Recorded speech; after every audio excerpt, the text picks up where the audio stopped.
ভুল বোঝানো হচ্ছে মানুষকে, বলা হচ্ছে ভারতের সঙ্গে ট্রানজিট, ইউরোপের উদাহরণ দেওয়া হচ্ছে। ইউরোপে যে ট্রানজিটের কথা তিনি বলেন, ট্রেন চলাচলের কথা, এই ঠাকুরমা যেটা বলেছেন, এই ট্রেন চলাচল ইউরোপেরটা আর এই ভারত বাংলাদেশেরটা এক জিনিস না। ইউরোপেরটা ট্রানজিট, এক দেশ থেকে আর এক দেশে যায়, 27টা না 23টা দেশে তারা যেতে পারে। আর এখানটা হচ্ছে কি, ভারত থেকে এসে আমাদের মধ্যে থেকে আবার ভারতে ফেরত যাচ্ছে। এটা হচ্ছে করিডোর, এটা ট্রানজিট না। সম্পূর্ণ ভুল ব্যাখ্যা দিয়ে মানুষকে বোকা বানিয়ে তাদেরকে খুশি রাখতেছে, যাতে জোর করে আরও কিছুদিন ক্ষমতায় থাকতে পারে, লুটপাটটা আরও বেশি করে চালাতে পারে। আস্তে আস্তে আস্তে আস্তে আস্তে কিন্তু সরে যাচ্ছে। ফাঁসির কাস্টে ফাঁসি ঝোলানোর সময় যখন হাতের রুমালটা ম্যাজিস্ট্রেটের হাত থেকে পড়ে যায়, তখনই কিন্তু নিচের তক্তাটা যেটা থাকে, কাঠটা দুই দিকে সরে যায়, মানুষটা ঝুলে পড়ে, গলায় ফাঁস লাগে, মৃত্যুবরণ করে। এই সরকার কিন্তু ফাঁসির কাস্টে রশি দেওয়ার মতো অবস্থায় আছে। এই সময় যদি রুমালটা আমরা সঠিকভাবে ফেলে দিতে পারি, তাহলে বাংলাদেশের সার্বভৌমত্ব সংরক্ষিত হবে, গণতন্ত্র সংরক্ষিত হবে।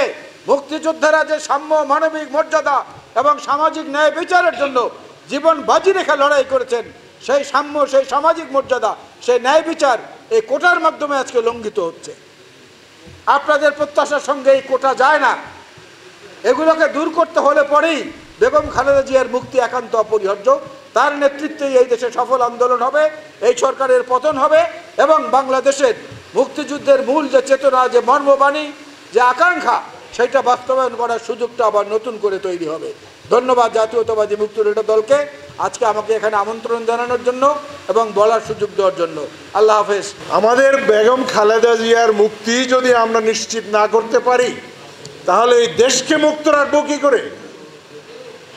এবং বেগম খালেদা জিয়া আমাদের নেত্রী, আমাদের চেয়ারপারসন, তার মুক্তির জন্য আমরা সুনির্দিষ্ট কর্মসূচি গ্রহণ করা উচিত এবং প্রতি সপ্তাহে এর ব্যাপারে আমার মনে হয় আমাদের এগিয়ে যাওয়া উচিত। কারণ তার মুক্তির মাধ্যমেই আমাদের অনেক কিছু অর্জন করা সম্ভব হবে। আরেকটি বিষয় হলো যে ভারতের সাথে চুক্তি, অবৈধ চুক্তি। ওই একটু আগে যেটা বললাম যে স্বাধীনতা বিকিয়ে দিচ্ছে যারা, তারাই ভারতের সাথে অবৈধ চুক্তি করছে এবং তারাই এই হায়দ্রাবাদের মতো বা এই সিকিমের মতো এক সময়ের সংসদে, পার্লামেন্টে করবে, হ্যাঁ, আইন পাশ করবে যে আমরা সম্ভবত আমাদের ভবিষ্যৎ, উজ্জ্বল ভবিষ্যতের জন্য মার্জ হয়ে যাওয়া উচিত।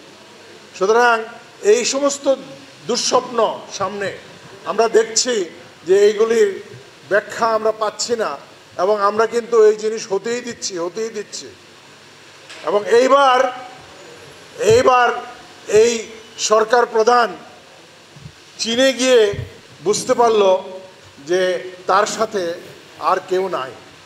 সুতরাং সে যদি এরকম করতেই থাকে, তাহলে বাংলাদেশের মানুষকে আগে জাগতে হবে, তখন বিশ্বের অন্যান্য দেশে আমাদের পাশে দাঁড়াবে।